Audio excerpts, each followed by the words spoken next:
आपस की लड़ाई का परिणाम बुरा होता है।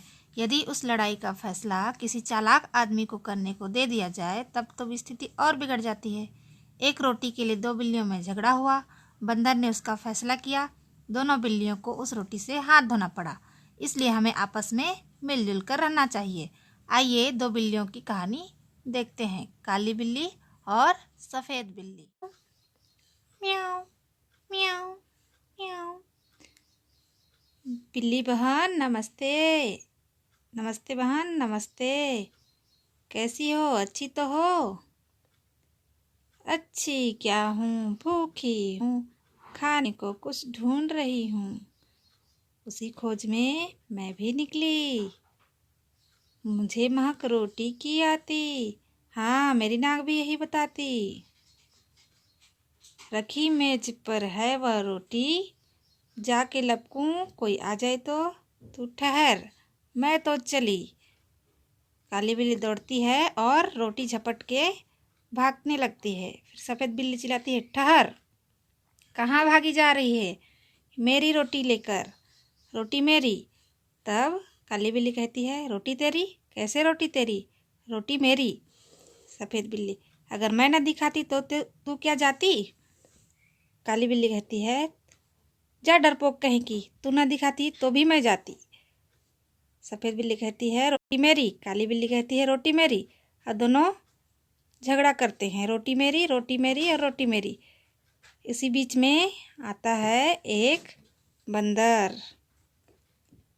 बंदर कहता है कि तुम दोनों आपस में क्यों झगड़ रही हो? तुम कहती हो रोटी मेरी, तुम कहती हो रोटी मेरी। रोटी किसकी, इसका फैसला मैं करूँगा, चलो मेरे पीछे। और वह दोनों बिल्लियों को न्यायालय लेके चला जाता है। बंदर कहता है सफ़ेद बिल्ली से कि तुम बताओ क्या कहती हो? सफ़ेद बिल्ली कहती है, श्रीमान, रोटी पहले मैंने देखी थी, इसलिए रोटी पर पूरा हक मेरा बनता है।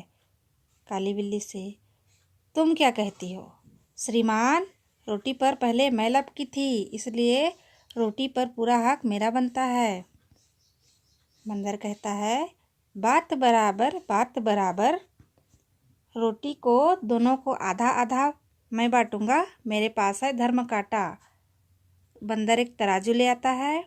अब तराजू के पलड़े में रोटी आधा आधा करके डालता है। एक पलड़ा भारी हो जाता है और एक हल्का। बंदर कहता है कि जिस पलड़े में भारी हो जा रहा है उसका आधा टुकड़ा मैं खा लेता हूँ, और बंदर खा लेता है। फिर दूसरे तरफ का पलड़ा भारी हो जाता है, तो इसी तरह बंदर छोटा छोटा टुकड़ा करते करते खाते जाता है। बिल्लियाँ बंदर के चालाकी समझती है, कहती है, श्रीमान, श्रीमान, आप रहने दीजिए, आप परेशान मत होइए, जितना बचा खुचा है उसको हम लोग आपस में बांट के खा लेंगे। पर बंदर कहता है कि नहीं नहीं, तुम दोनों फिर से झगड़ा करोगी, बचा खुचा को भी मैं ही खा लेता हूँ। और बंदर रोटी खा के भाग जाता है। दोनों बिल्लियाँ सिर पकड़ के बैठ जाती हैं और कहती हैं, आपस में झगड़ा करने से हाथ नहीं कुछ आता, जैसे बंदर चालाकी से रोटी है खा जाता। दोनों बैठ जाती हैं। तो बच्चों, कैसी लगी कहानी? मज़ा आया ना?